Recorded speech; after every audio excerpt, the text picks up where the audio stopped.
ஹேலோங்க. சரிக்கு நம்ம ஜங்கு கூட ஃபர்ஸ்ட் ஷோ தான் பார்க்க போகிறோம். பார்ட் 15 போன பார்ட் இதோட கம்ப்ளீட் பண்ணியிருந்தேன்னா, இந்த மாதிரி ஜங்குக்கு வெளில வந்து கேட்டிருந்திருப்பான். தேவையில்லாம நீ எங்கள் அப்பனும் சேர்ந்து என்னை மாட்டி விட்டீங்கல்ல அப்படின்னு. உடனே வாயன் சார் ஏதோ ஒரு நல்ல விஷயம் பண்ணி ஏதோ தான தர்மம்லாம் பண்ணதுக்கு நாங்கள் மாட்டி விட்ட மாதிரி பேசுகிறேன். நீ பண்ணதே பொறுக்கித்தனம் அப்படின்லாம் சொல்லியிருந்திருப்பா. ஜங்கு கோவத்தில் பல்லாறு அறையலான்னு வந்திருப்பான். ஸ்டூடெண்ட்ஸ் எல்லாரும் வெளில வந்து என்ன பண்ணுறாரு அப்படின்னு பார்த்துட்டு இருந்திருப்பாங்க. அதோட அந்த பாட்டை வந்து கம்ப்ளீட் பண்ணியிருந்தேன். Let's continue to the part 15. அப்படியே வாயனை உன்னை முறைச்சி பார்த்துட்டு, இப்போ என்ன நீ அடிக்க வந்தா நான் பயப்படணுமா? அந்த வாயன்லாம் என்றைக்கோ செத்து போயிட்டா, புரியுதா? இப்போ நான் வேறு மாதிரி. என்கிட்ட இப்பெல்லாம் வச்சுக்காத, புரியுதா? கையை ஓங்குறது, காலை ஓங்குறது, எனக்கும் ஓங்க தெரியும், எனக்கும் அடிக்க தெரியும், எனக்கும் திருப்பி பேச தெரியும். என்னடி தெரியும் உனக்கு? எல்லாம் தெரியும் அப்படின்னு பாட்டு நின்றுட்டு இருக்கும்போது ஜங்கு கிட்ட வந்து மறுபடியும் ஒரு முறை தான். ஒயன் பயத்தில் மயங்கினாலா இல்லை எதில் மயங்கினான்னு தெரியல, மயக்கமே போட்டு விழுந்துட்டா. அவ்வளோதான். ஜங்குக்கு ஒரு மாதிரி கைக்கெல்லாம் நடுங்கிடுச்சு. ஒயன் எழுப்பிட்டு இருக்கான்.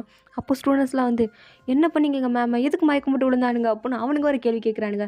டேய் ஓவராக பேசாதீங்க, அந்தோ என் கார் இருக்குது, இந்த சாவி இப்போ எட்டு வா, இல்லை ஹாஸ்பிட்டல் கூப்பிட்டு போகலாம் அப்படின்னு அவளை ஹாஸ்பிட்டல் தான் கூப்பிட்டு போயிட்டு இருக்காங்க. விஷயம் எப்படியோ பிரின்ஸிபலுக்கு தெரிஞ்சு போச்சு, ஹெச்ஓடிக்கு தெரிஞ்சு போச்சு. அவங்களாம் ஹாஸ்பிட்டல் வாசலில் தான். ஏண்டா டேய், ஒரு ஐவிக்கு நிம்மதியாக இருக்க விட்றீங்களாடா? ஏன்டா பிரச்சனைக்கு மேலே பிரச்சனையாக இழுத்துட்டு வரீங்க? சார் அது அது இரு, டாக்டர் வரட்டும் அப்படின்னு. டாக்டரும் வராரு. ஸோ வந்து நேராக ஜங்கு கிட்ட, இவங்க யார்? அவ தெரிஞ்ச பொண்ணு, உண்மையாகவே தெரிஞ்ச பொண்ணா இல்லை உங்கள் ஒய்ஃபா இல்லை உங்கள் கேர்ள் ஃப்ரெண்டா? அப்படியும் சொல்லலாம் அப்படின்ற மாதிரி ஜங்குக்கு ஒரு ரியாக்ஷன் கொடுக்குறான். இருந்தாலும் ஸ்டூடெண்ட்ஸ்லாம் வந்து அதெல்லாம் இல்லை சார், இவங்கெல்லாம் ஸ்ட்ரேஞ்சர் தான், எங்கள் மேம் தான் அவங்க. என்ன விஷயம்? ஒன்றும் இல்லை, உங்கள் மேம் வந்து ப்ரெக்னெண்ட்டாக இருக்காங்க, கங்க்ராச்சுலேஷன்ஸ் அப்படின்னு சொல்லிட்டு போயிட்டாங்க. ஸ்டூடெண்ட்ஸ் எல்லோரும் ஒரு மாதிரி ஷாக்காகி நிற்கிறாங்க. என்னது ஒயன் மேம் ப்ரெக்னெண்ட்டாக இருக்காங்களா அப்படின்னு. அவ்வளோதான். ஹெச்ஓடியா இந்த பிள்ளை இப்போ ப்ரெக்னென்ட் ஆச்சு, இவளுக்கு கல்யாணமே ஆகலையே அப்படின்னு ஷாக் ஆகிட்டு இருக்கும்போது ஜங்குக்கு அப்படியே பார்க்கணுமே இடி விழுந்துருச்சு தலையில். அவ்வளோதான். ஒரு மாதிரி ஷாக் ஆகிட்டான், கண்ணெல்லாம் கலங்குது. எல்லோரும் ஷாக் தான் இருக்காங்க. ஆனால் ஒரு மாதிரி பேயறிஞ்ச மாதிரி ஜங்குக்கு தான் நின்றுருக்கு. எல்லோரும் பார்க்குறாங்க, இவர் ஏன் இவ்வளோ ரியாக்ஷன் கொடுக்குறாரு? ஒருவேளை ஒன் சைடாக நம்ம மேம் லவ் பண்ணுறாரோ, அதை எப்படி ரியாக்ஷன் கொடுக்குறாரோ அப்படின்னு எல்லா ஸ்டூடெண்ட்டும் பார்த்துட்டு இருக்கும்போது எனக்கு அவள் ப்ரெக்னெண்ட்டாக இருக்கானே தெரில. அவள் பாட்டுக்கு வெளில இருந்துச்சு வந்து, பா சரி இந்த ஜங்குக்கு பயிரால தான், அவனால தான் மயக்கம் போட்டு விழுந்தேன் அப்படின்னு சொல்லிட்டு அவள் பாட்டுக்கு வெளில வர. வந்து பார்த்தா எல்லோரும் ஒரு மாதிரி ஷாக்காக இருக்கிறத பார்த்ததும், என்னாச்சு டேய், ஹெச்ஓடி பிரின்ஸிபல் எப்போண்டா இப்போ இங்கே வந்தாங்க அப்படின்னு சொல்லிகிட்டு இருக்கும்போது அவனுங்க வந்து, மேம் நீங்கள் ஓகே தானே, கொஞ்சம் பார்த்து நடங்க. நான் நல்லா தான்டா இருக்கேன், உங்களுக்குலாம் என்னாச்சு, நீங்கள் எப்படி இருக்கீங்க? எனக்கு இந்த ஹெச்ஓடியும் பிரின்ஸிபலையும் பார்த்தா தான் பயமாக இருக்குது, நான் போய் சாரி கேட்டுட்டு வரேன் அப்படின்னு. அவங்க 2 பேரும் சாரி கேட்டுட்டு, ஒரு பிரச்சனையும் இல்லை சார், பசங்களை நீங்களே கூட்டிகிட்டு போங்க சார், நான் அந்த ஹாஸ்பிட்டல் பில் எல்லா ஃபார்மாலிட்டிஸ் முடிச்சுட்டு வரேன். அதெல்லாம் ஒன்றும் வேண்டாமா, நீ முதல்ல ஃபஸ்ட்டு போய் ரூமில் போய் ரெஸ்ட் எடு, உன் ஹெல்த்து தான் இப்போதைக்கு முக்கியம். இல்லை சார், நான் நல்லா தான் இருக்கேன், ஐம் ஓகே, ட்ரிப்ஸ்லாம் ஏற்றிட்டாங்க, ஐம் ஃபைன், நீங்கள் போங்க பசங்களை கூட்டிகிட்டு, நான் வந்து பில் பே பண்ணிவிட்டு வந்துடுறேன் சார். இல்லைம்மா நீ போம்மா. இல்லை சார் நீங்கள் போங்க சார் அப்படின்னு அவங்கள அமுச்சு விட்டுட்டு பசங்களை பார்த்து, என்னடா பேரஞ்சமாக நின்றுட்டுருக்கீங்க, என்னாச்சு? மேம் டாக்டர் சொன்னார்ல உங்ககிட்ட? சொன்னாரே. அப்போ உங்களுக்கு தெரியுமா? தெரியும். ஏன்டா? ஏன் எல்லோரும் இப்படி கேட்குறீங்க? மேம் டாக்டர் உங்ககிட்ட சொல்லிட்டாரு தானே? அடே டாக்டர் எனக்கு என்ன ப்ராப்ளம்னு என்கிட்ட சொல்லிட்டாரு, எனக்கு அதில் எந்த பிரச்சனையும் இல்லை, எனக்கு ஓகே தான். மெடிசன்ஸ் வாங்க தான் போகிறேன், டாக்டர் கொஞ்சம் ஹெல்த்தியாக இருக்குன்னு சொல்லிவிட்டு விட்டமின் டேப்லெட்ஸ்லாம் கொடுக்குறேன்னு சொல்லியிருக்காரு. ஸோ அதெல்லாம் வாங்க போகிறேன். உங்களுக்கு என்ன? நீங்கள் பாருங்கள், அந்த ஹெச்ஓடி போகிறாரு, பிரின்ஸிபல் போகிறாரு, தயவு செஞ்சு அவர் கூட போங்க. இல்லைன்னா மறுநாள் காலையில் எனக்கு தாண்டா திட்டு விழும், ப்ளீஸ்டா, எனக்கு சுத்தமாக முடியலை, இதுக்கு மேலே என்னால் திட்டு வாங்க முடியாது எனக்காண்டி அப்படின்னு சொன்னதும், முன்னாலெலாம் முடியாதுன்னு சொல்லிட்டு இருப்பானுங்க. இப்போ வாயின் சொன்னோம் ஓகே மேம்னு சொல்லிவிட்டு அவனுக்கு கிளம்பி போயிட்டாங்க. வாயின் பார்க்குறா, என்ன ஒரு ஆச்சரியம் அப்படின்னு பார்த்துட்டு திரும்பினா ஜங்குக்கு ஒரு மாதிரி அங்கே உட்காந்துருக்கான். அப்படியே கண்ணெல்லாம் கலங்கி போய் ஒரு மாதிரி பேரஞ்ச மாதிரி உட்காந்துருக்கான். வாயின் பார்க்குறா, இவனுக்கு என்ன ஆச்சு, இவன் எப்போ இங்கே வந்தான், ஏன் பேரஞ்ச மாதிரி உட்காந்துருக்கான்னு. அவள் கண்டுக்காமல் டேப்லெட்ஸ்லாம் வாங்கிட்டு அங்கேருந்து நடந்து போகலான்னு பார்த்தா ஒரு ரூமுக்குள்ளே வாயினை பிடிச்சி இழுத்து, எப்படி என்னது எப்படி, இப்போ எதுக்கே கையை பிடிச்சி இழுத்த, ஒழுங்கா என்ன விடு, நான் போகிறோம். உண்மை சொல்லு, எப்படி, என்னது எப்படி, உனக்கு என்ன பைத்தியமா, என்னது எப்படின்னு கேட்டுட்ருக்க லூஸு, தள்ளு, நான் போகணும். என்னை விடு. உன்கிட்ட பேசணுன்ற இஷ்டம் எனக்கு கொஞ்சம் கூட இல்லை. உன்னை பார்த்தாலே எனக்கு கோவம் தான் வருது. தள்ளு.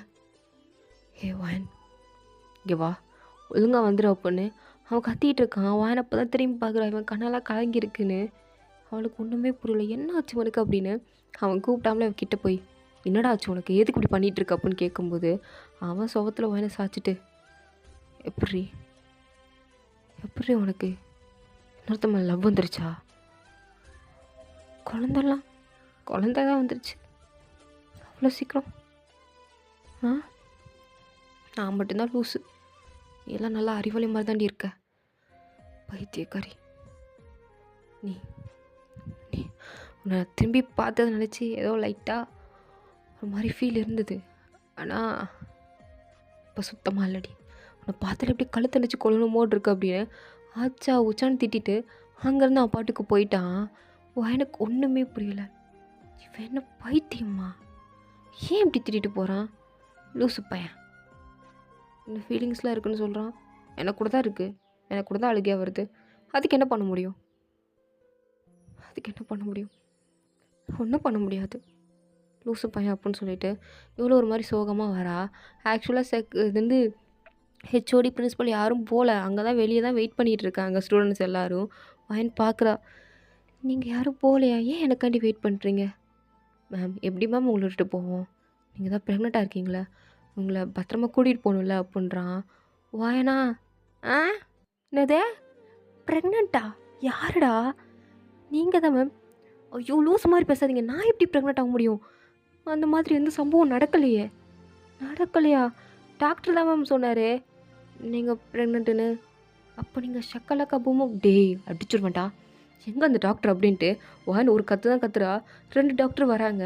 அதில் வாயின் அந்த இன்னொரு டாக்டரை பார்த்து, நீங்கள் தானே சொன்னீங்க நான் காலையிலேருந்து சாப்பிடல, ஸோ அதனால தான் நான் மயக்கம் போட்டு விழுந்தேன், ஒரு ட்ரிப்ஸும் இந்த டேப்லெட்ஸும் எடுத்தால் ஓகே ஆயிரும், நீங்கள் தானே சொன்னீங்க அப்படின்னு சொன்னோம். ஆமாம் அப்படின்றாரு.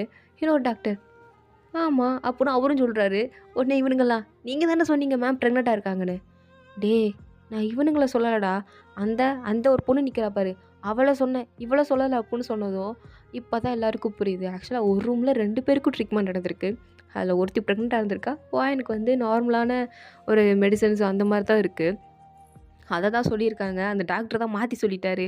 உடனே எல்லாரும், அப்பா நான் கூட வாயின் மேம் ஒரு செகண்ட், நம்ம வாயின் மேம் அப்படியோ நினச்சேன். ஆனால் நான் நினச்ச மாதிரி வாயின் மேம் வழக்கம் போல் தான் அப்படின்னு சொன்னதும் வாயனா வாங்குவடா. அப்போ இதுக்கு தான் அந்த ஜங்கு பையன் அப்படியெல்லாம் வந்து பேசினானா அப்படின்னு வாயின் யோசிச்சுட்டு, இது அப்படியே மெயின்டைன் பண்ணோம் அப்படின்னு வாயின் அப்படியே ஒரு மாதிரி இதுவும் நல்லதுக்கு தான் அப்படின்னு நினச்சிட்டு அவள் எதுவுமே காட்டிக்கலை, அவள் பாட்டுக்கு இருக்கா. ஸோ எல்லாருமே வாயனை பார்த்து சாரி தப்பாக நினச்சிட்டோம் அப்படின்னு சொன்னதும், பரவாயில்ல என் கேரக்டர் அந்த மாதிரி ஒன்றும் கிடையாது அப்படின்னு எல்லாரையும் வழக்கம் போல் ரூமுக்கு கூட்டிகிட்டு போனதுக்கப்புறம் அவளோட ரூமுக்கு வந்து அந்த விண்டோ ஓப்பன் பண்ணி பார்க்குறா. ஜாங்குக்கு அந்த கார்டன் ஏரியாலே லூஸ் மாதிரி திரிஞ்சிட்ருக்கான். அங்கே இருக்கிற ஸ்டோன் மெஜை போட்டு உடைக்கிறான், முடியை பிடிச்சி இழுக்கிறான், அப்படி கீழே உட்காடுறான், தரையை தட்டுறான், ஒரு மாதிரி பண்ணிகிட்ருக்கான், சைக்கோ மாதிரி. எனக்கு நல்லாவே தெரியுது. அப்போ சாருக்கு இன்னும் என் மேலே ஏதோ ஃபீலிங்ஸ் இருக்குது போலையே. ஆனால் ஜாங்கு, அது இருந்து என்ன பிரயோஜனம்? உன்னாலே அக்செப்ட் பண்ணிக்க முடியாது, என்னாலே அக்செப்ட் பண்ணிக்க முடியாது. ஆனாலும் பைத்தியக்கார மாதிரி பண்ணுறாடா நீ அப்படின்னு அவன் பண்ணுறதுலாம் அவனுக்கு சிரிப்பாக இருக்குது. ஜிம்முன்னு தான் வந்து ஜங்கு கொடுத்துட்டு போயிட்டுருக்கான். அவன் விட்றா அப்படின்னு அங்கே இருக்க கல்லெல்லாம் தூக்கி போட்டு உடச்சிட்ருக்கான். செக்யூரிட்டிஸ்லாம் வந்து, சார் ஏன் சார் இப்படிலாம் பண்ணிட்டு இருக்கீங்க, விடுங்க சார் அப்படின்னு சொல்லிட்டு இருக்கும்போது தான் எல்லோரும் சேர்ந்து இழுத்துட்டு போயிட்டுருக்காங்க. வாயின் அழுத்தி பார்த்து சிரிச்சிட்டு, நேற்று என்ன வெறுப்பேற்றினில 2 பொண்ணுங்க கூட இருந்த மாதிரி, இதெல்லாம் சும்மா அப்படின்னு சொல்லிட்டு மறுநாள் காலையில் வழக்கம் போல் எல்லாரையும் அப்படியே கூட்டி எல்லாம் இன்ஃபார்ம் பண்ணி நின்றுட்டுருக்கா. அப்போ பின்னாடி ஒரு சத்தம், ஹலோ அப்படின்னு. யார் அப்படின்னு வாங்கி திரும்பி பார்க்குறா. ஜங்குக் தான். வாடா வா, உனக்காண்டி தான் காத்திருந்தேன். அது தெரியும் ஏது பசங்க வந்தாங்க, பில் பே பண்ணல, பண்ணிடுங்க அப்படின்னு கேட்க தானே வந்தீங்க, தெரியுது பில்லை கொடுங்க அப்படின்னு. அவன் சொல்லாமலே புரிஞ்சுக்கிட்டா. ஜங்குக்கும் எதுவும் பேசலை, அப்படியே அந்த பில்லை மட்டும் கொடுக்குறான். அவளும் அதுலேருந்து மணி எடுத்து கொடுத்துட்றா. கொடுத்ததுக்கப்புறம் இன்னொரு கவர் கொடுக்குறான், அதில் சாண்ட்விச்லாம் இருக்குது. இது எதுக்கு? சாப்பிடு, நீ காலையிலேருந்து சாப்பிடல, பார்த்துட்டு தான் இருந்தேன். சாப்பிடாம இருந்தீங்க மயக்கம் போட்டு விழுந்து கிடக்கிறதுக்கா? ஒழுங்கா சாப்பிடு. இந்தா. ஓ! தேங்க்யூ. நான் கூட சாப்பிட்டு டேப்லெட் போடணுமேன்னு நெனச்சேன். தேங்க்யூ. உடனே வேணுக்குனே வெறுப்பேத்துறதுக்கு வகுத்த தொட்டு, "பேபி இங்க பாரு ஜங்க்கூக் அங்கிள் நம்மளுக்காண்டி சாண்ட்விச் வாங்கியிருக்காரு. தேங்க்ஸ் சொல்லு ஜங்க்கூக் அங்கிளுக்கு" அப்படின்னு சொல்லிட்டு இருக்கா. ஜங்க்கூக் அப்படியே கோலவெறி ஆகுது. அப்படியே அவளை பார்த்து முறைக்கிறான். அப்படியே கண்லேருந்து கண்ணீர் வருது. ஒரு மாதிரி பைத்தியம் மாதிரி பண்ணிட்டு அவளை அப்படியே பல்ல கடிச்சு பார்த்துட்ருக்கான். உடனே எந்த ரியாக்ஷன் கொடுக்காம தேங்க்யூ அப்படின்னு சொல்லிட்டு அதை வாங்கி அப்படியே சாப்பிட்டுட்டு செம்ம ஜாலியாக போயிட்டுருக்கா. எல்லோரும் பார்க்குறானுங்க. இந்த பார் ஓனரு அடிக்கடி நம்ம மேம் பின்னாடி சுற்றி சுற்றி வராரு. நம்ம மேமும் இவரை பார்த்து ரொம்ப எக்ஸைட் ஆகுறாங்க, ரொம்ப அழுகுறாங்க, ரொம்ப பயப்படுறாங்க. மிக்ஸ்டு ஃபீலிங்ஸ் காட்டுறாங்க. அவரும் அந்த மாதிரி தான். என்ன நடக்குது? என்கிட்ட கேட்டால் எனக்கு என்னடா தெரியும்? டே சுதன் இங்கே வாடா. மேம் என்ன மேம் எல்லோரும் வண்டியில் ஏறிட்டிங்களா? ஏறிட்டோம் மேம். வாங்க இன்றைக்கி போய் நம்ம சுற்றுவோம் அப்படின்னு இன்றைக்கும் வழக்கம் போல் சுற்றுறாங்க. இன்றைக்கெலாம் செம்ம ஜாலியாக சுற்றிட்டு இருக்காங்க. சுற்றிட்டு வழக்கம் போல் வந்தாச்சு. வந்து பசங்க யாரும் போயிடக்கூடாதுன்னு வாயின் என்ன பண்ணுறான்னா எல்லா ரூம் டோரையும் வெளியிலேருந்து பூட்டிட்டு அவள் கீழே உட்காந்துட்ருக்க. அப்போ ஜங்குக்கு என்னன்னா ஒரு பொண்ணு கூட கையை பிடிச்சிட்டு போயிட்டுருக்கான். வாயனுக்கா என்ன பண்ணிகிட்ருக்கான் இவன் அப்படின்ற மாதிரி பார்த்துட்டு இருக்கும்போது திடீர்னு அங்கே லைட்ஸ் எரியுது. திடீர்னு யார் யாரோ வராங்க, டான்ஸ் ஆடுறாங்க, பாட்டு பாடுறாங்க. வாயனுக்கு புரியல. ஒரு வேளை இவன் நம்மளுக்கு ப்ரப்போஸ் பண்ண போகிறானா என்ன அப்படின்ற மாதிரி வாயன் ஒரு மாதிரி பார்த்துட்ருக்கா. இருந்தாலும் எப்படி நம்மளுக்கு ப்ரப்போஸ் பண்ணுவான் அப்படின்னு ஒரு மாதிரி பார்த்துட்ருக்கும்போது மேலே பார்த்தா எல்லாவனும் விண்டோ வழியாக பேனு பார்த்துட்ருக்கானுங்க. ஏதோ ப்ரப்போஸ் சீன் நடக்க போகுது அப்படின்னு வான் அவனுங்களெலாம் பார்த்துட்டு ஐயோ கடவுளை இவனுக்கு என்ன தூங்கலையா அப்படின்னு அவனுங்களை மேலே பார்த்துட்டு திரும்பி பார்க்குறா. பார்த்தா ஜங்குக் வாயனை நோக்கி தான் நடந்து வந்துட்டுருக்கான். அதுவும் கையில் ஃப்ளார்ஸ்லாம் வச்சுட்டு வாயனை யோசிக்கிறான். ஒரு வேளை இவன் நம்மளுக்கு ப்ரப்போஸ் பண்ண போகிறானோ? பண்ணிட்டா நான் அக்செப்ட் பண்ண மாட்டேனே. ஐயோ ஒரு வேளை பண்ணுவானோ அப்படின்னு ஒரு மாதிரி யோசனை நின்றுருக்கும்போது அப்போ கரெக்டாக வாயிற்கு முன்னாடி ஒரு பொண்ணு வந்து நிற்கிறா. அவகிட்ட முட்டி போட்டு I love you will you marry me அப்படின்னு ப்ரப்போஸ் பண்ணுறான். வில் யூ மேரி மீ அப்படின்ற அந்த வார்த்தை கேட்டதும் வாயனுக்கு அப்படியே நெஞ்சே உடஞ்சி போச்சு. அப்படியே ஒரு மாதிரி பார்த்துட்ருக்க. அவர் ரிங்கெல்லாம் எடுத்து நீட்டாக அந்த பொண்ணு ஹாப்பியாக அந்த ரிங்கை வாங்கி போட இவனும் ரிங்கை 2 பேரும் எக்ஸ்சேஞ்ச் பண்ணி அப்படியே 2 பேரும் ஹக் பண்ணிட்டு நின்றுட்டுருக்காங்க. வாயனுக்கு அந்த இடத்துல நிற்கவே முடியல. அப்படியே ஒரு மாதிரி பார்த்துட்ருக்க. இவன் பக்கத்தில் இருக்க வாயனை பார்த்து என்ன எனக்கு கங்க்ராச்சுலேஷன் சொல்ல மாட்டியா அப்படின்னு சொன்னதும் வாயே வரல அவளுக்கு. கங்க்ராச்சுலேஷன்ஸ் அது கொஞ்சம் சந்தோஷமாக தான் சொல்ல. நீ மட்டும் ப்ரெக்னெண்ட்டாக இருக்கல, நான் உனக்கு எவ்வளோ நல்லா கேரிங்காக கொடுத்தேன். காலைல கூட சாண்ட்விச் வாங்கி கொடுத்தான்ல. 1 செகண்ட் அப்படின்னு சொல்லி அவள் பக்கத்தில் பார்க்குறா. ஒரு ஃப்ளவர் பொக்கே அவகிட்டே இருக்குது. அது ஒயிட் இல்லையா, அது ஜங்குக்கு ரொம்ப பிடிக்கும், அது அவளுக்கும் தெரியும். அதை எடுத்து ஜங்கு கிட்ட கொடுத்து கங்க்ராச்சுலேஷன்ஸ் அப்படின்னு சொல்லிட்டு அங்கேருந்து திரும்பி பார்க்காம நடந்து போகிறா. அழுகு பயங்கரமாக வருது. அப்படியே ரூம்குள்ளே வந்ததும் ரூம் டோரை க்ளோஸ் பண்ணிவிட்டு அப்படியே பெட்டில் படுத்து கதறி கதறி அழுதுட்ருக்கா. எப்படி எப்படி எப்படி அவனால் முடியுது? அவன் அப்போ கல்யாணம் பண்ணிக்க போகிறானா அப்படின்னு அதே நினச்சி அழுதுட்ருக்கா. இங்கே ஸ்டூடெண்ட்ஸ்லாம் நல்லா ப்ரப்போஸ் சீனில் அப்படின்னு சொல்லிட்டு எல்லாரும் நிம்மதியாக தூங்கிட்டு இருக்காங்க. மறுநாள் காலையில் வாயின் அழுது ஃபேஸெல்லாம் ஒரு மாதிரி ஆகி வீங்கி போயிருக்கு. ஆக்சுவலாக இன்றைக்கி தான் அவங்களோட லாஸ்ட் டே. நாளைக்கு காலையில் கிளம்பிடுவாங்க. ஸோ லாஸ்ட் டே அப்படிங்கிறதுனால இன்றைக்கி செம்ம என்ஜாய் பண்ணணுன்னு பசங்க எல்லோரும் ஏர்லி மார்னிங்கே எழுந்திரிச்சிட்டானுங்க. வாயின் அப்படியே ஃபேஸெல்லாம் கவர் பண்ணிவிட்டு ஒரு மாதிரி மூச்சு தொங்க போட்டு சோகமாக வரா. வந்து பார்த்தா வெளில ஜங்குக்கும் அவள் ஆளும் அப்படியே நின்று டான்ஸ் பண்ணிகிட்டு இருக்காங்க. உடனே பசங்களாம் சொல்கிறாங்க, நேற்று தானே ப்ரப்போஸ் பண்ணார், இன்னும் ஒரு வாரத்தில் உங்களுக்கு கல்யாணமா பாரேன். அதுக்கான ப்ரிப்ரேஷன்ஸ்லாம் எப்போவுமே பண்ணிகிட்ருக்காங்க. அப்போ லைட் செட்டிங் அப்படின்னு சொன்னதும் லைட் செட்டிங்லாம் பண்ணிகிட்ருக்காங்க. வாயன் அது எல்லாத்தையும் பார்த்துட்டு பண்ணிட்டு போகிறான். எனக்கு என்ன வந்துச்சு, இவன் கல்யாணம் பண்ணுறான், கருமாதி பண்ணுறான், எனக்கு என்ன வந்துச்சு அப்படின்னு சோகமாக அது எல்லாத்தையும் பார்த்துட்ருக்கா. உடனே ஸ்டூடெண்ட்ஸ்லாம் வந்து கேட்குறாங்க, என்னாச்சு மேம் ஒரு மாதிரி சோகமாக இருக்கீங்க? ஒன்றும் இல்லை அப்படின்னு மறுபடியும் எல்லாருக்கூடையும் சுற்றிட்டு ஒரு மாதிரி டயர்டாக வந்து பார்த்தா ஏதோ வெட்டிங் கவுன்லாம் பர்ச்சேஸ் பண்ணியிருக்காங்க போல். ஒரு மாதிரியாக அதையே பார்த்துட்டு அப்போ இவன் கல்யாணம் பண்ண போகிறானா? ஏன் இவன் பண்ணுறான் அப்படின்னு எனக்கு ஒரு மாதிரி இருக்குது. நைட்டு ஃபயர் கேம்ப் போட்டு பசங்க எல்லோரும் விளையாடிட்டு அங்கேயே தூங்கிட்டு இருக்கானுங்க ஸ்டோன் பெஞ்சிலே. வாயனும் அங்கே தான் உட்காந்துருக்கா. அப்போ ஜங்குக்கு அந்த பக்கமாக போகிறான். இது அந்த ஃபியான்சி போல் வேறு கையை பிடிச்சிட்டு கொஞ்சிட்டே போகுது. வாயனால் பார்த்துட்டு சும்மாவே இருக்க முடியல. அப்படியே வேகமாக வரா. அப்போ ஜங்குக் தனியாக நின்றுட்டுருக்கான் அந்த சந்து சைடில். அவன்கிட்ட போய் ஜங்குக், ஹே வயன், வா வா. என்ன? ஒன் மோர் திங், நீ நாளைக்கு ஊருக்கு தானே போகிற? என் அம்மா அப்பாவுக்கு கொடுக்குறதுக்கு ஒன்றும் இல்லை, என் அம்மாவுக்கு கொடுக்க ஒன்று இருக்குது. ஸோ எங்கள் அம்மா அண்ட் நீ சொன்னில சிக்கி, அவளுக்கு கொஞ்சம் ட்ரெஸ் வாங்கியிருக்கேன், அது எல்லாத்தையும் போய் கொடுத்துரு. அண்ட் என்னோடய மேரேஜ் இன்விடேஷன் அப்படின்னு வானிக்கிட்ட கொடுக்குறான். வான் அதை பார்க்குறான். பார்த்துட்டு அவன் முன்னாடி அதை கிழிச்சு போட்டுட்டு, உனக்கு என்ன பைத்தியமா? என்ன புரியலையே, இப்போ எதுக்கு என் மேரேஜ் இன்விடேஷனை கிழிச்சு போட்டேன்? நான் பார்த்து பைத்தியமான்னு கேட்குற. உனக்கு என்ன பைத்தியமா? எனக்கு பைத்தியம்லாம் ஒன்றும் இல்லை. அது நீ உண்மையாகவே மேரேஜ் பண்ண போறியா அந்த பொண்ணை? லூசாடி நீ, அங்கே பத்திரிக்கைலாம் அடிச்சு கையில் கொடுத்துட்ருக்கேன், உண்மையாக மேரேஜ் பண்ண போறியானுன்ற? உங்களோட தான் இப்படி மேரிமெண்ட் ப்ரப்போஸ் பண்ணேன், அவ்வளோ அக்செப்ட் பண்ணல, உங்களோட தானே பண்ணேன். ஆனால் எப்படி எப்படி நீ எப்படி நீ எப்படி நீ கல்யாணம் பண்ணலாம்?